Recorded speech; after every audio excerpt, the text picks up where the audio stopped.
A paz do Senhor Jesus a todos, meus queridos irmãos e irmãs em Cristo Jesus. Mais uma vez estamos aqui reunidos para ouvir um pouco da verdade dentro da Palavra de Deus. Hoje nós vamos estar tratando de um assunto ao qual eu considero um assunto muito sério, ao qual se deveria ser pregado mais, por causa do comportamento do cristão e de como a obra de Deus está sendo levada. Como o povo está tratando a casa do Pai, como o povo está tratando o próprio templo do Espírito Santo, porque a Bíblia fala que nós somos templo e morada do Espírito Santo. Então esse estudo bíblico hoje, ele vai dizer somente sobre essas coisas.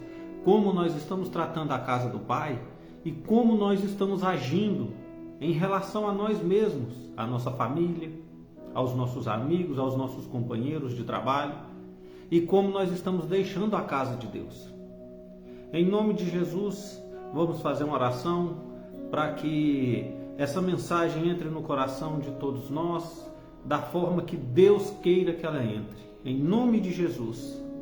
Pai querido, Pai amado, iniciamos essa transmissão, meu Deus querido, orando a Ti, ó Senhor, para que o Senhor abra, meu Pai, a minha visão espiritual e me dê o entendimento do Teu Santo Espírito, ó Senhor.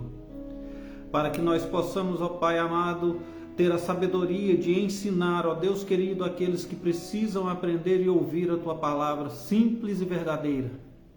E prepara também, meu Deus querido, aqueles que estão, ó Pai amado, vendo esta live, para que eles também possam sentir a Tua presença e aprender contigo, ó Pai, através da Tua palavra. Em nome de Jesus é o que eu te peço, Senhor. Amém, amém e amém. Hoje nós vamos estar lendo um dos livros dos profetas menores, não porque eles eram menos do que os outros profetas, não. A Bíblia fala sobre os profetas menores, por quê? Porque seus livros são pequenos, são poucos capítulos, então dizem profetas menores, mas não que eles não tenham a mesma importância dos outros profetas. Não se pode confundir e muito menos falar que há um profeta maior do que o outro, não.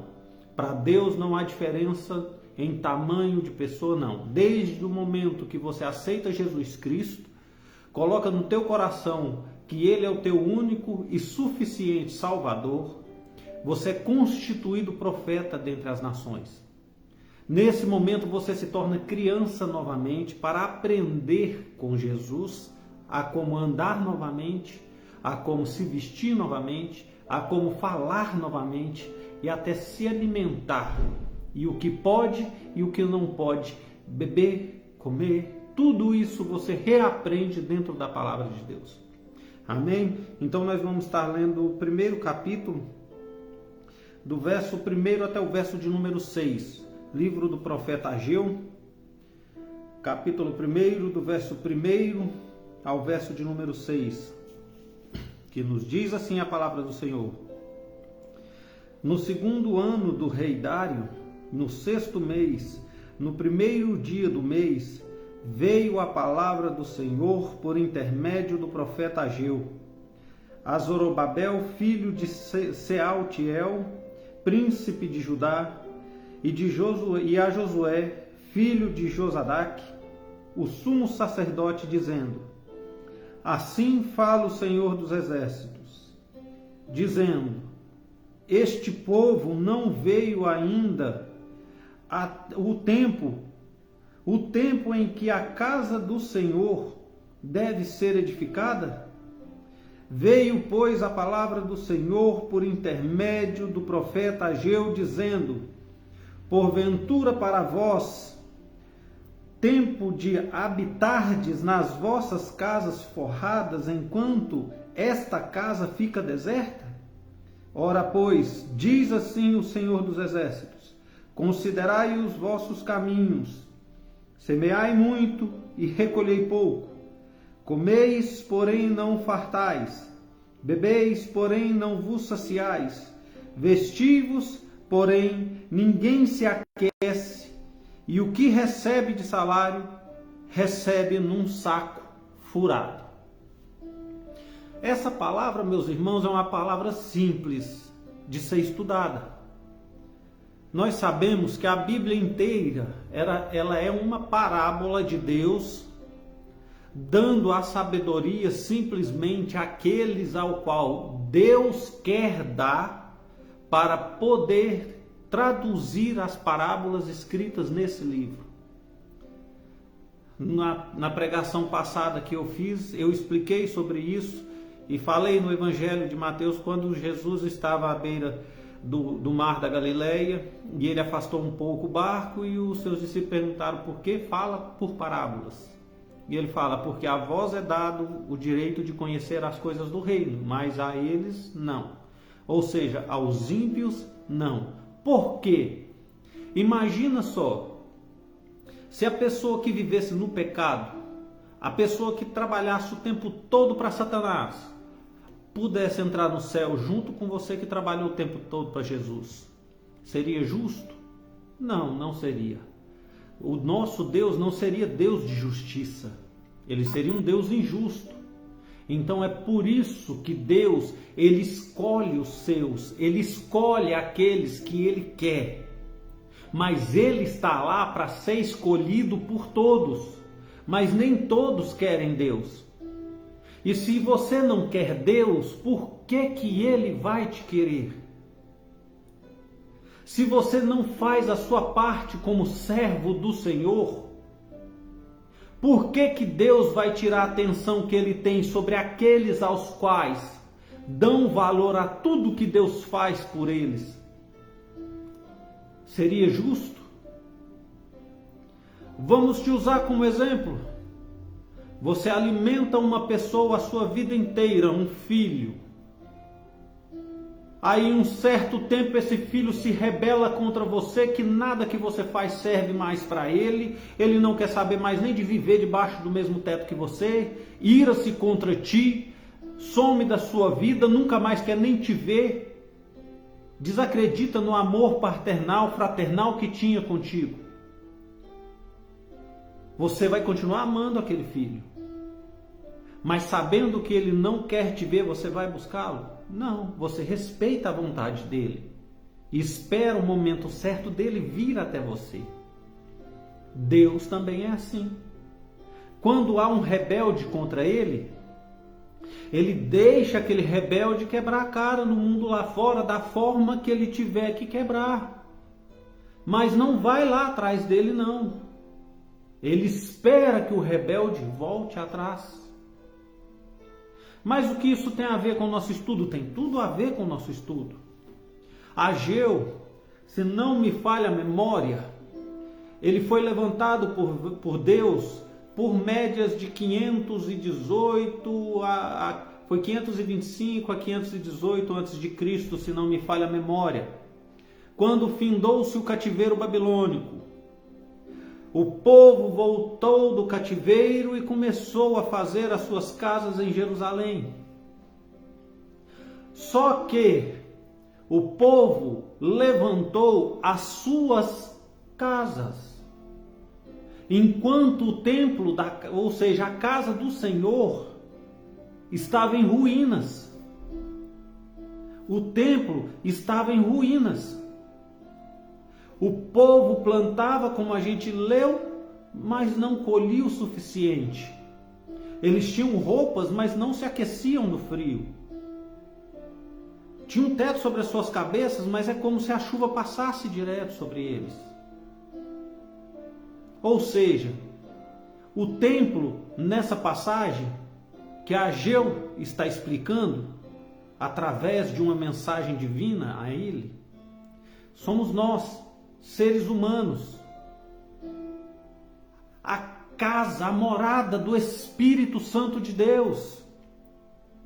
E também podemos usar como referência a igreja de hoje, ao qual Jesus Cristo é a cabeça e nós somos os membros do corpo de Cristo. O povo voltou de um cativeiro longo, doído, sofrido. Mas ao invés de sair do cativeiro e buscar a bênção daquele que permitiu o cativeiro por causa da rebeldia dos corações deles, ao invés de procurar aquele ao qual tirou deles agora aquele sofrimento e deu a eles a oportunidade de recomeçar a sua vida de novo, não, eles preferiram se preocupar consigo mesmo. Eles preferiram fazer as suas casas. Eles preferiram adornar a sua morada. Eles preferiram comer o melhor que eles pudessem comer, porém parece que entrava na boca e já sumia, porque não enchia o estômago deles. Eles não se fartavam da comida.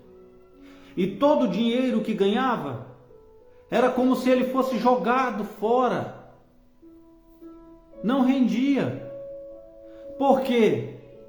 Porque agia segundo a sua própria vontade e não fazia a vontade de Deus.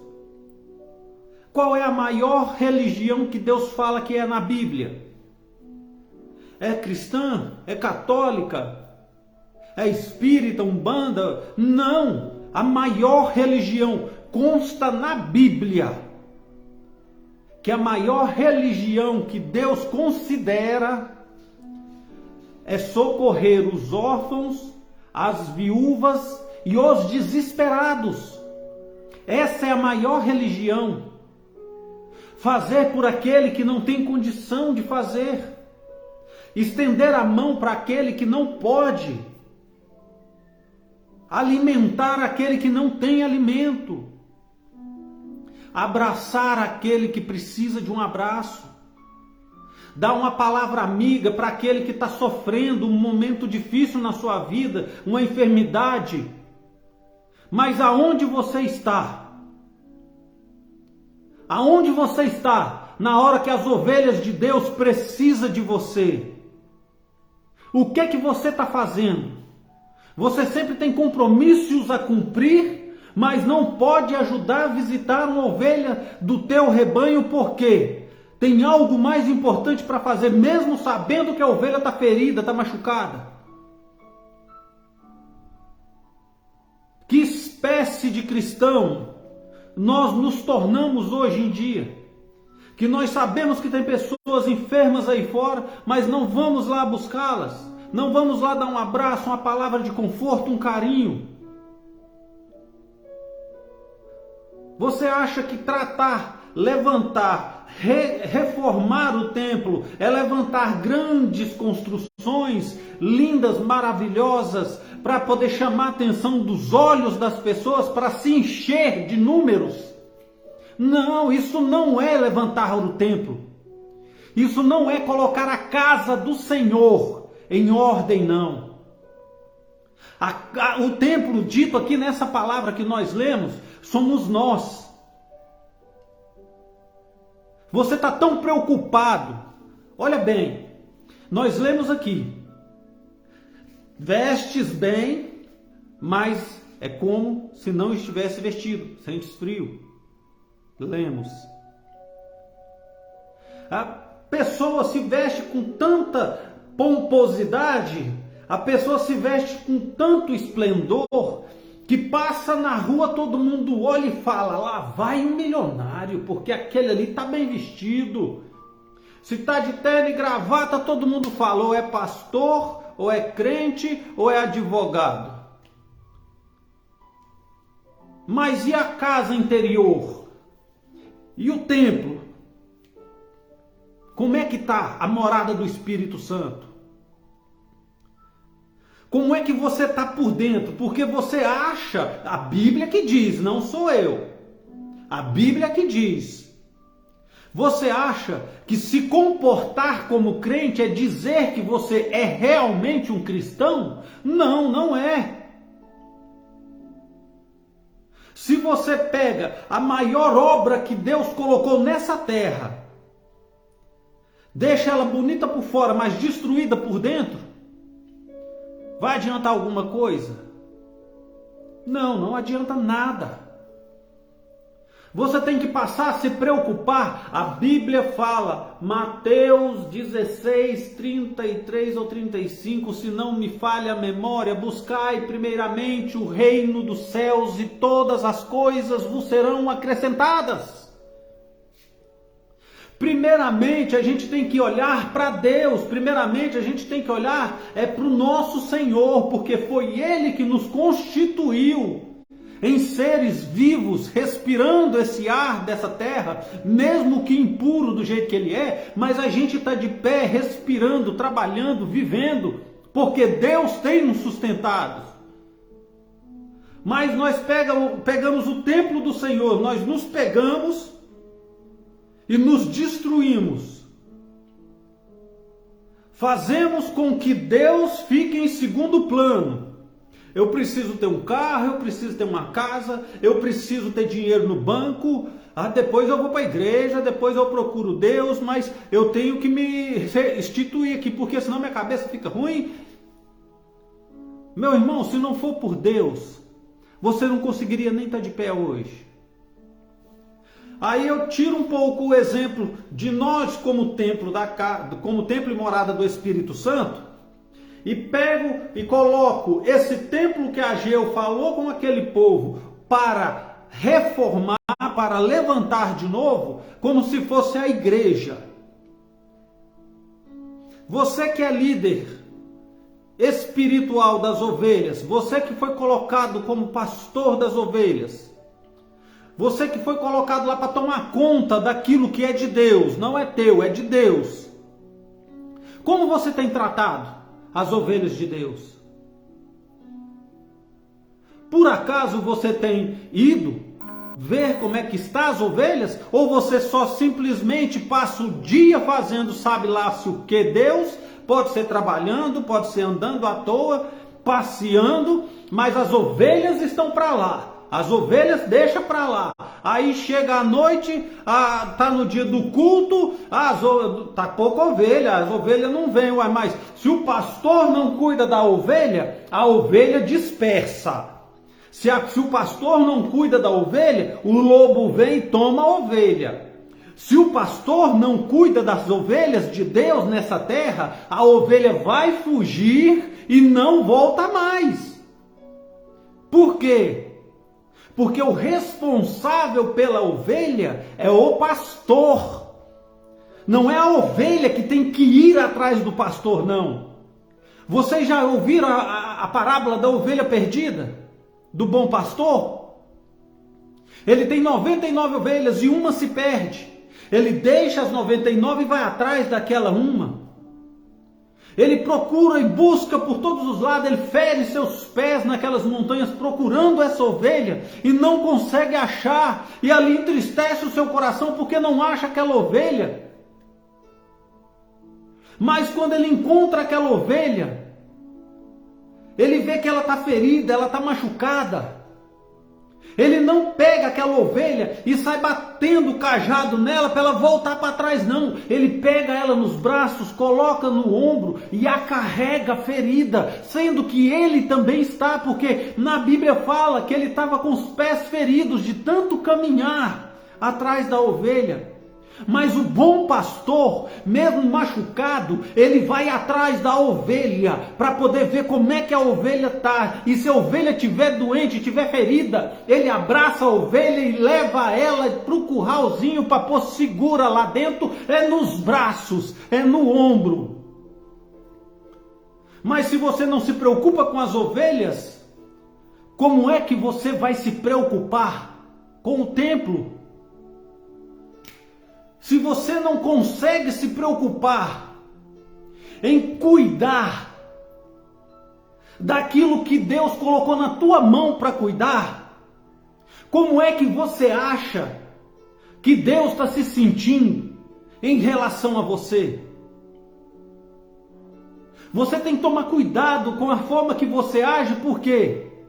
Porque você é templo, morada do Espírito Santo. A igreja é o corpo de Cristo, ele é a cabeça e nós os membros. Você tem que achar o seu lugar e permanecer lá. E qual que é o lugar da ovelha? Aonde tem um pastor que cuida delas. Aonde tem um pastor que se preocupa com as ovelhas, que vai atrás da ovelha se for preciso. Um pastor que, por mais que cometa erros, ele se preocupa com as suas ovelhas. E não é mandar mensagem não, irmãos. Não é mandar mensagem não, é ir lá na casa da ovelha. Ô meu irmão, tá precisando de alguma coisa? Ô minha irmã, tá tudo bem aí? Não, pastor, tá tudo ok. Não, então tudo bem, estou aqui para qualquer coisa. Mas não. O povo sai do cativeiro babilônico e ao invés de reerguer o templo de Deus, vai construir suas casinhas aplainadas. Aí Deus pega e levanta Ageu. Ageu, vai lá e põe ordem na casa. Põe ordem no meio dessa bagunça toda aí. Porque Deus levanta pessoas para abrir os nossos olhos quanto aos nossos erros. Deus, ele mostra onde é que a gente está errando e manda consertar. E se a gente não consertar e permanecer no erro, a gente vai sofrer e chorar o resto da vida. Se Deus falou com você, levanta e anda, levanta e anda. Mas se Deus falou, para e espera, para, fica quieto, não faz nada. Não faça a sua vontade, faça a vontade de Deus. Aí depois você fala, estou sofrendo, estou chorando, vou pedir oração para pastor, vou pedir oração para todo mundo, por quê? Porque eu estou sofrendo demais, estou chorando demais. Meu irmão e minha irmã, não adianta oração se você não tiver fé para poder manter aquela oração. Do que adianta uma pessoa orar por você o resto da vida se a Bíblia fala que a salvação é individual? É você quem tem que buscar, é você que tem que ser forte nas suas decisões. Não, vai ser assim, pronto. Deus falou comigo que vai ser assim e vai ser assim, pronto. Por que o povo saiu do cativeiro babilônico, mas parece que ainda estava preso nas suas casas? Porque no cativeiro passava fome, no cativeiro sentia frio, no cativeiro não tinha dinheiro, no cativeiro todo trabalho que eles faziam era jogado fora, porque eles escolhiam para outros, não para si. E quando ele sai do cativeiro babilônico, ao invés de procurar fazer por aquele ao qual pode fazer tudo por eles, não, vai tentar fazer casinha bonitinha, vai tentar comprar carrinho bonitinho. Ah, eu quero arrumar dinheiro, eu quero isso, eu quero aquilo. Mas sempre falta alguma coisa, sempre falta alguma coisa. A vida está sempre apertada, a coisa está sempre ruim. Por quê? Porque Deus te manda fazer algo e você faz outro. Talvez Deus hoje está me usando como Ageu para abrir o teu olho. Como é que você está por dentro? Como é que você está se sentindo hoje? Como é que está teu coração? Se Jesus voltasse hoje, suas vestes estariam brancas, resplandecentes, para subir nos céus? Como é que você está deixando o templo do Espírito Santo, a morada do Pai Celestial? Porque é Deus Pai, Deus Filho, Deus Espírito Santo, mas os três concordam num só. Aonde um está, os outros dois também estão. A Trindade Santa não se separa, ela sempre está junta. Tem sofrido muito? Tem chorado muito? Mas será que você ainda não percebeu que é você mesmo e você mesma quem está causando essa dor em você? Deus, ele manda a gente olhar por aqueles que olham por nós. Tem uma passagem da Bíblia que vai cair bem também como se fosse no mesmo tema do profeta Ageu. Em algum momento Jesus fala com seus discípulos passar para o outro lado e eles vão para o lado dos fariseus. Aí Jesus está caminhando com seus discípulos e os seus discípulos falam assim: mestre, nós vamos ali comprar pão. E Jesus fala com ele: acautelai-vos por causa do fermento dos fariseus. Aí os seus discípulos falam com Jesus: mas mestre, é porque não temos pão. Aí Jesus fala: mas eu não falei sobre o pão. O fermento que Jesus estava falando ali naquele momento é o ingrediente que preenche o pão. Ou seja, o que Jesus estava falando para os discípulos naquele momento é: cuidado com o que vocês vão ouvir lá. E cuidado com o que vai preencher o seu coração na hora que você estiver lá. Cuidado com o que as pessoas estão falando com você, porque você acha que as pessoas estão sofrendo e chorando por sua causa e na verdade só estão querendo fazer charminho para que você caia na cilada do inferno de novo e volte a sofrer de novo, e o seu templo, a sua morada do Espírito Santo, caia em ruínas de novo. O inferno, meus queridos e minhas queridas, ele não brinca em serviço, não. O inferno, ele trabalha dia e noite para poder acabar com a tua vida. Mas se você se preocupar com o teu próprio nariz, querer se vestir bem, querer estar dentro de uma casa boa e muito dinheiro no bolso, mas tem alguém passando fome, você sabe, não vai ajudar. Ou você tenta se aproveitar da boa vontade das outras pessoas. Ah, fulano, eu preciso de um favor seu. Ah, não, mas eu não posso. Não, mas eu preciso do favor e você vai fazer um favor para mim. Meus irmãos, você vai para o inferno. Me desculpa falar dessa maneira assim, porque a página, o nome dela é A Verdade Dentro da Palavra de Deus. E a Palavra de Deus, meu querido, essa Bíblia aqui, ó, ela fala: aproveitadores não vão para o reino do céu. Idólatras não vão para o reino do céu. Prostituição não vai para o reino do céu. Homossexualismo não vai para o reino do céu. Ladrão, roubador, vai para o reino do céu não. Os aproveitadores é quem? Não é só aquele que está ali do teu lado porque está precisando de alguma coisa que você possa oferecer, não. Aproveitador também são aqueles pastores que ficam em cima dos altares, se enchendo, falando que está com a glória de Deus, que está com a palavra de Deus, que prega somente Bíblia, que é só isso, que é só aquilo, é aquilo outro, mas as ovelhas estão se dispersando e ele não está nem aí.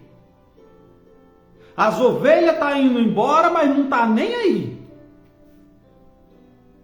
E as ovelhas que ficam, se cuide sozinha. Não visita, não preocupa, não procura, não está nem aí. Ah, estou cheio de compromisso. Opa, espera aí. A Bíblia diz: quando Deus constituiu Pedro e os apóstolos como pastores para cuidar das ovelhas que Jesus estava deixando na mão deles,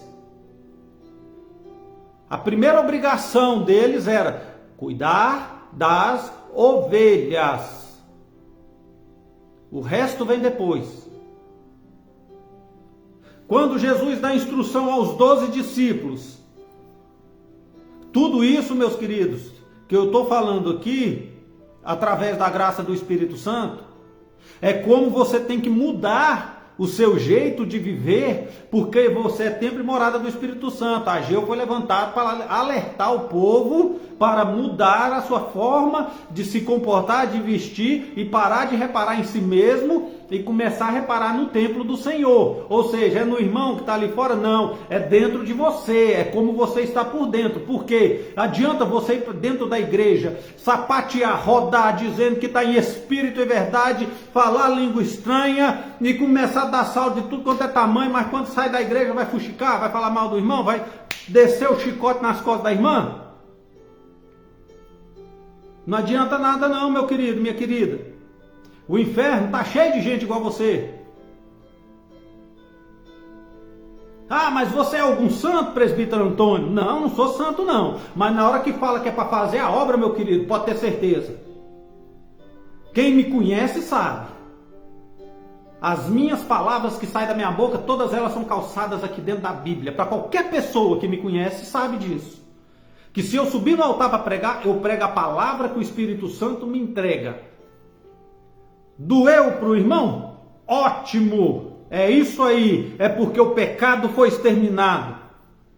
Porque a carne chora na hora que o pecado é cortado fora. Ah, mas prega de um jeito muito pesado, você está falando as palavras muito pesadas, dolorida demais, é dura demais. Vamos lá dentro da Bíblia? Quando Jesus falou que ele era o pão da vida, e aquele que não comesse da sua carne não subiria para o reino dos céus, os seus próprios discípulos, está na Bíblia, os seus próprios discípulos disseram, essa mensagem é dura demais, como é que nós vamos comer a carne dele? E cada um foi dispersando devagarzinho, foi saindo um após o outro, porque a mensagem era dura demais para eles ouvirem. Aí Jesus vira para os 12 dele e falava assim, e vós, não vais junto com eles? Aí Pedro, o rebelde, o nervosinho, o que sempre é contra, fala para Jesus dessa forma, mestre, para onde iremos se só o Senhor tem as palavras de vida eterna?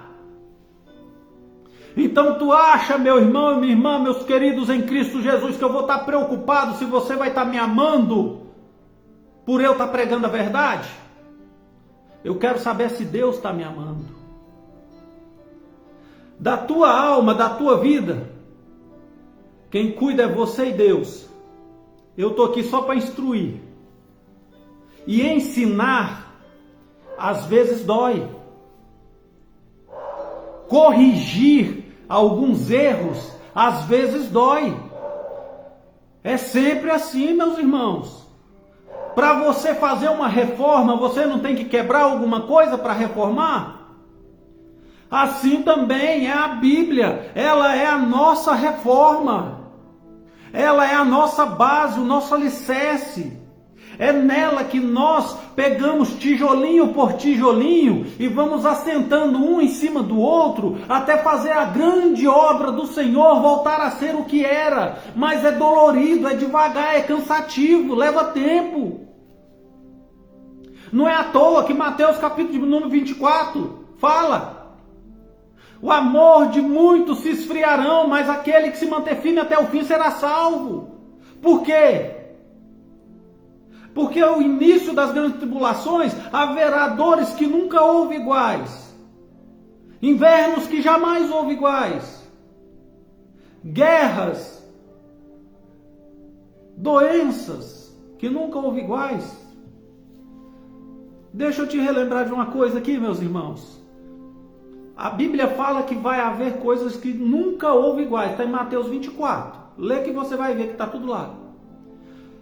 Mas tem uma passagem na Bíblia, eu não me lembro aonde está, mas quem conhecer de Bíblia é só procurar que vai achar. Aqueles 4 leprosos que saíram andando para ir até o acampamento dos filisteus, se não me falha a memória, que estavam cercando a cidade. A cidade que eles estavam em ruínas. As pessoas estavam escolhendo quem ia matar para comer. Estava comendo umas às outras. Mães escolhia, hoje nós vamos comer o seu filho, amanhã nós comemos o meu. Agora imagina, pelo amor de Deus, vê se você consegue ter na tua mente a imaginação para imaginar uma coisa dessa. Dores que nunca houve iguais. Se naquele tempo eles eram obrigados a comer uns aos outros, se vai ter atrocidades que nunca houve iguais, você quer estar aqui na tribulação?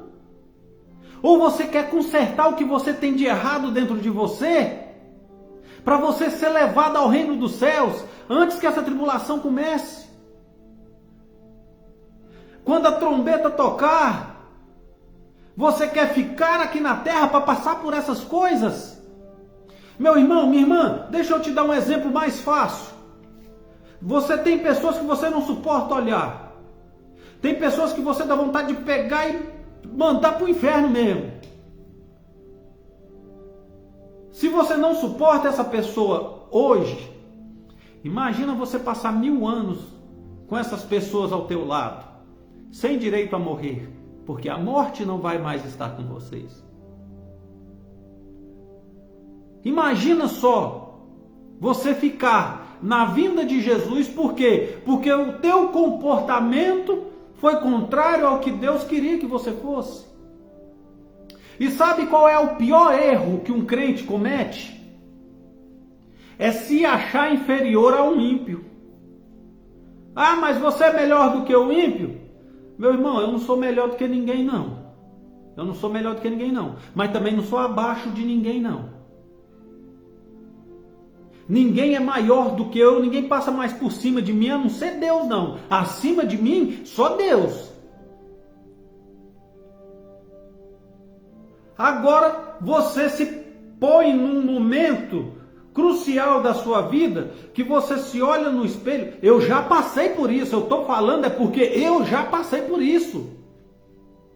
De me olhar no espelho, para minha própria face, e ter vergonha de mim. Não conseguir me encarar de frente a um espelho.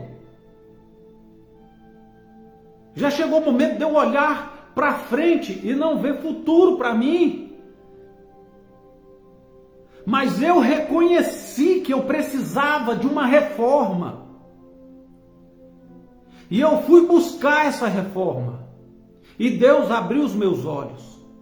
Ele me mostrou aonde eu estava errando e falou comigo. Em alto e bom tom. Ah, mas como é que Deus fala? Deus usa até o latido de um cachorro na rua, se for preciso, só para você entender a mensagem. Mas ninguém escuta o que ele falou, a não ser você. Deus usa quem ele quiser para fazer você ir para onde ele quer que você vá. E isso aconteceu comigo. Eu achei que estava tomando a decisão certa porque, eu dobrei o joelho, eu orei. Só que eu me esqueci de um detalhe, eu não estava bem de saúde. Eu precisava de ajuda.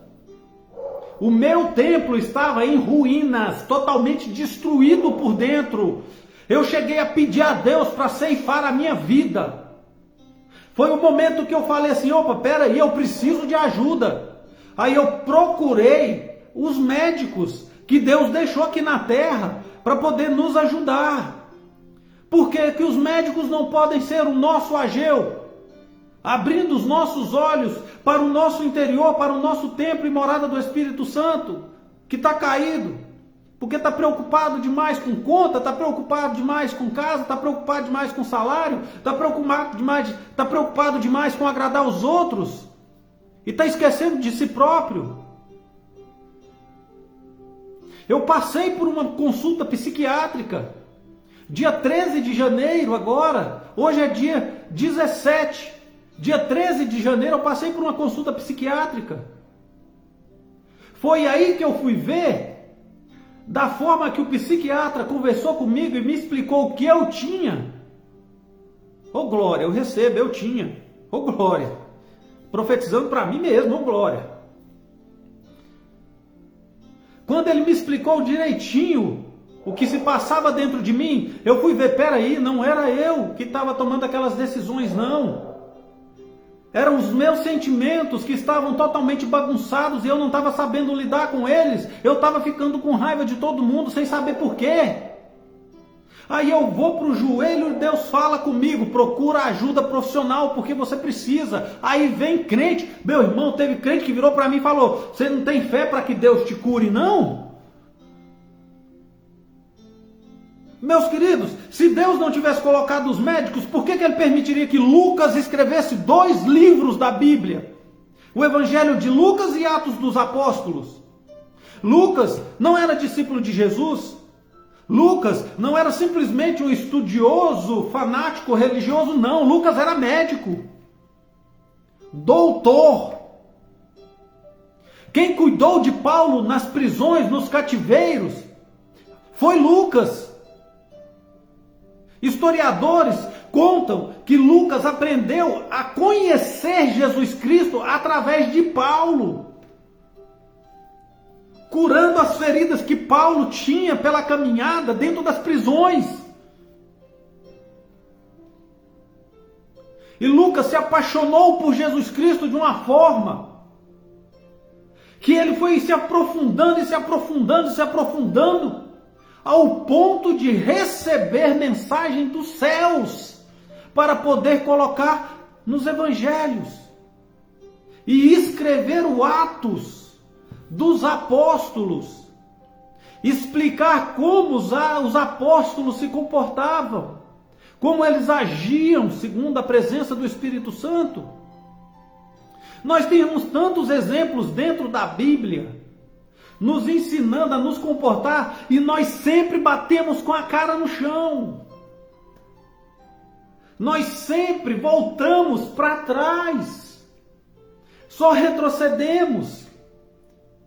Então, presbítero, o que essa mensagem tem a dizer? Esse estudo bíblico conserta-se por dentro, para depois tentar consertar quem está lá fora.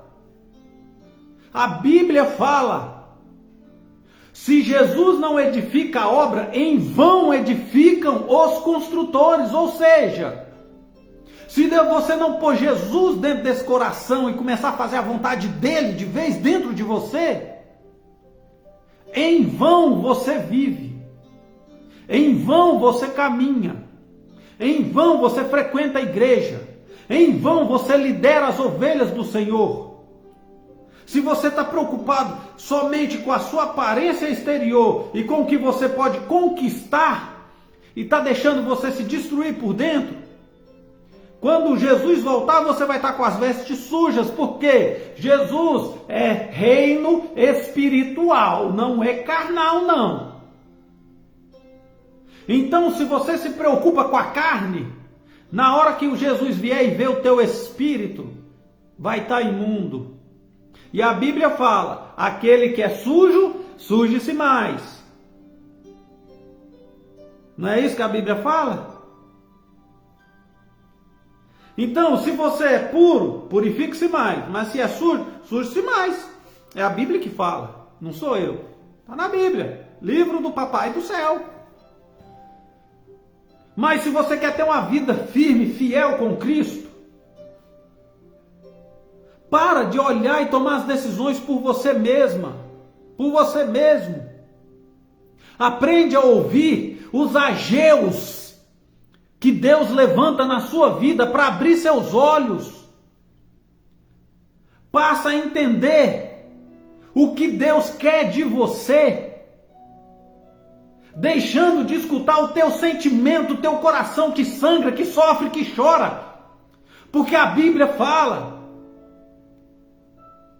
que Jesus não veio para trazer paz, ele veio para trazer espada.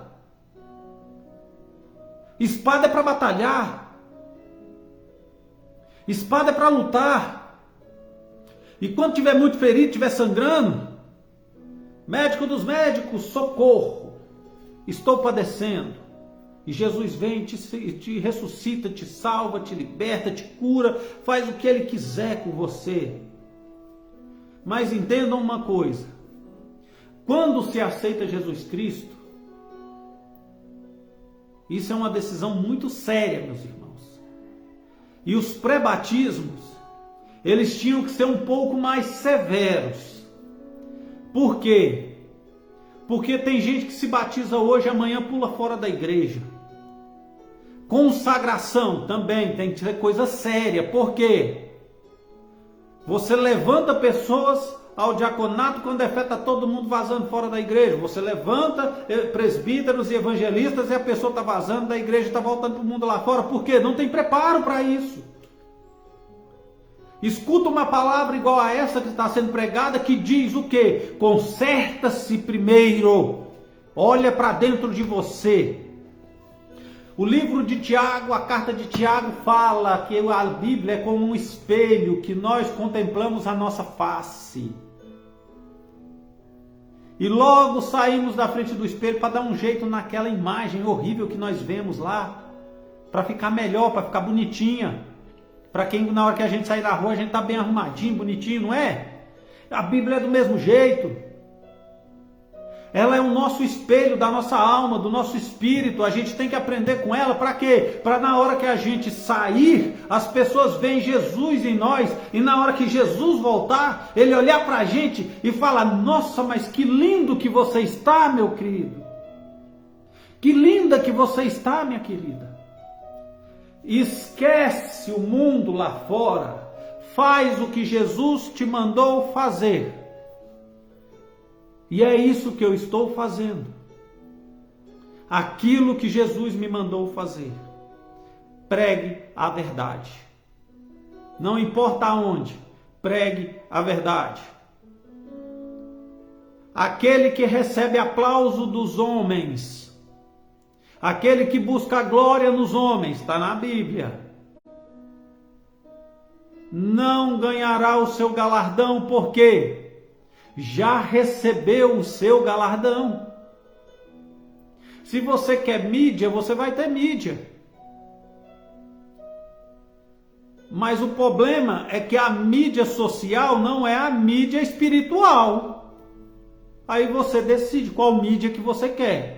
Se você quer ser visto pelas lentes das câmeras e por mais de 7 bilhões de pessoas que existem no mundo, ou se você quer ser visto somente por 3 seres espirituais e celestiais: Deus Pai, Deus Filho e Deus Espírito Santo. Se você for olhar a conta, são bilhões contra 3. Mas qual será que vence? Eita glória! Esse é meu Deus! E eu vou encerrar essa mensagem, esse estudo, dizendo: conserta tudo que você tiver que consertar agora, enquanto é tempo. Porque depois que Jesus voltar, seja para todos ou seja só para você, é tarde demais. Você será julgado pelos feitos que você fez aqui na terra.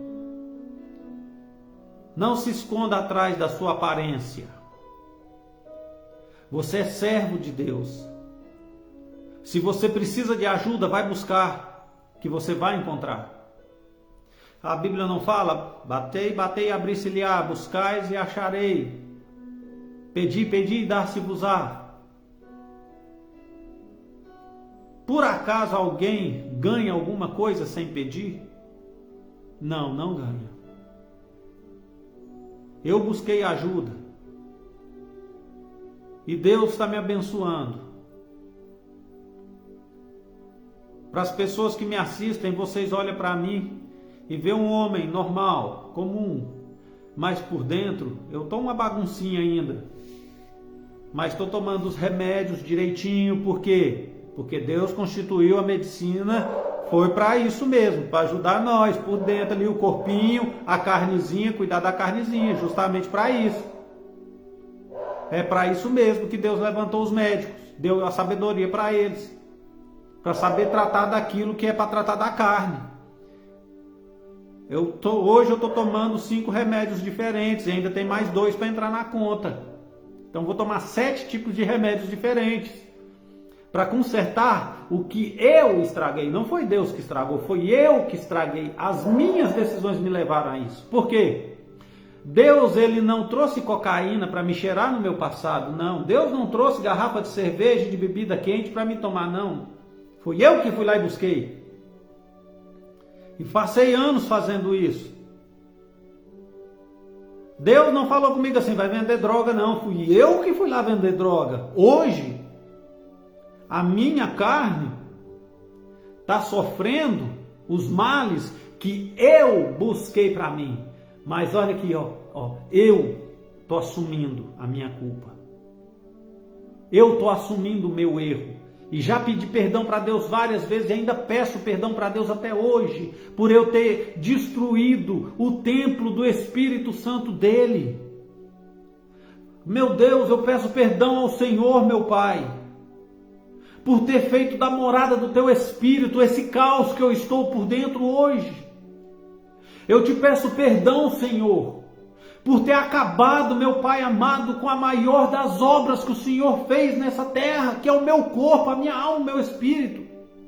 Mas ainda há tempo, Deus, porque a Tua palavra diz, Senhor, enquanto houver vida, ainda há esperança.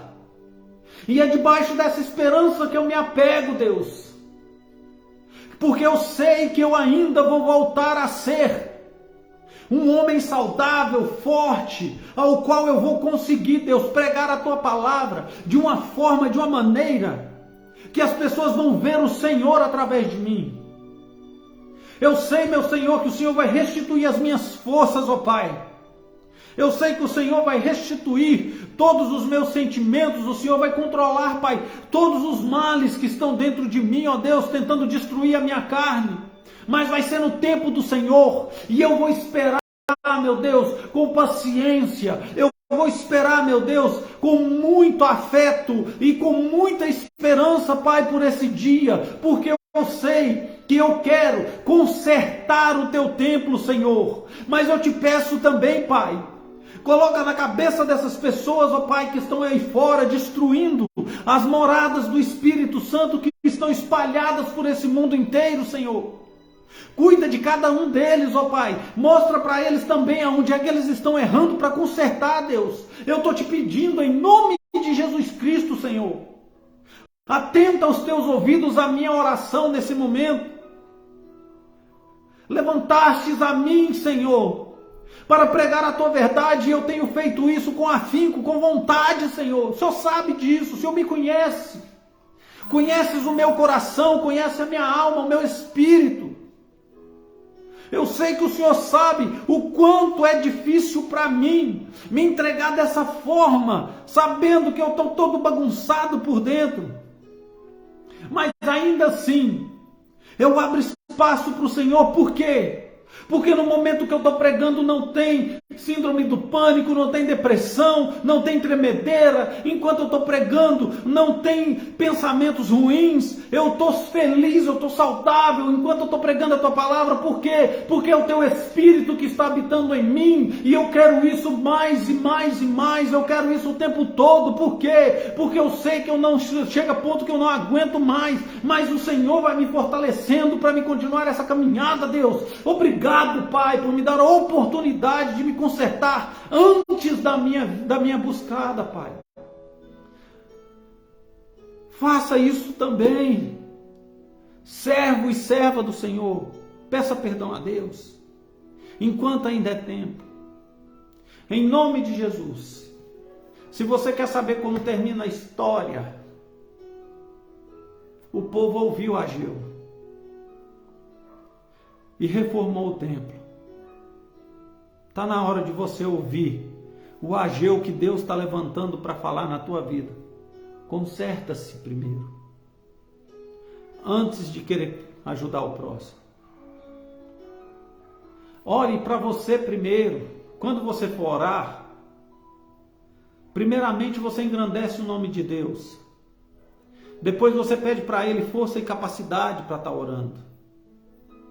Depois você pede para Ele te dar força e capacidade para lidar com as coisas do dia a dia, com os movimentos, com os momentos do dia a dia. Para depois você poder orar por qualquer pessoa, primeiro você tem que se fortalecer. Os anjos do Senhor, eles têm o pão dos céus, o maná dos céus, o pão dos anjos se alimentarem. Eu fiz um estudo sobre angiologia e demonologia, que eu ainda vou passar esse estudo aqui. Eu estou me preparando porque não é um assunto simples de ser falado. Mas eu fiz um estudo sobre isso. Os anjos se alimentam do pão dos céus. E a Bíblia fala que Jesus é o pão da vida. Então nós cremos que os anjos se alimentam do pão que é Jesus Cristo. Meus irmãos, olha o que Deus pôs no meu coração aqui agora. Olha o tanto que o Espírito Santo é bom. Olha o que Ele me entregou aqui agora. Quando Jesus fez a multiplicação de pães, meu Deus do céu, como é que ninguém nunca percebeu isso? Como é que ninguém nunca pregou isso?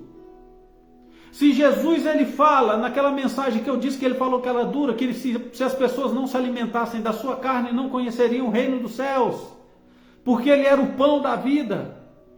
Quando ele faz aquela multiplicação de pães e peixes, Jesus estava tirando dele para multiplicar. Ele não estava fazendo mágica e aumentando a quantidade daqueles pães, não.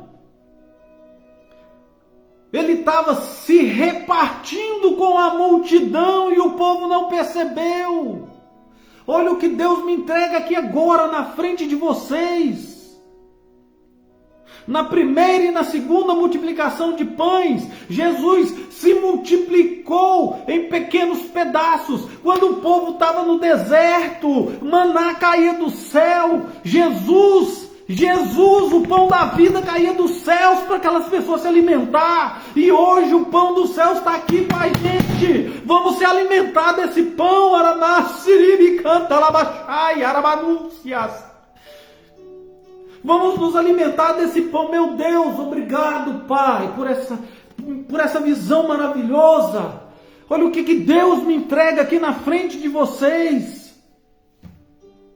Jesus se repartiu como pão. Meu Deus do céu, obrigado, Pai, aleluia.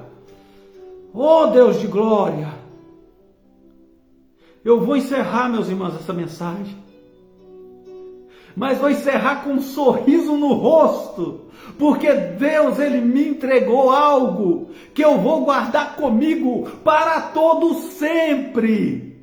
Que o pão da vida que nos é distribuído hoje, é Ele, é o pão da vida. Oh meu Deus, obrigado, Pai querido, Pai eterno. Tomara que as pessoas que ouvem essa mensagem também possam ter entendido, Senhor. Porque a tua mensagem, ó Pai, tem chegado claramente ao meu coração. E eu tenho feito melhor, Deus, abrindo espaço para o Senhor falar através de mim. Em nome de Jesus, obrigado, Pai. E assim eu quero encerrar, meu Deus, essa transmissão agradecendo ao Senhor mais uma vez. E em nome de Jesus, que tudo seja feito segundo a tua vontade, Deus. Para honras e glórias do teu santo nome. Amém. Fiquem com Deus. Oh glória!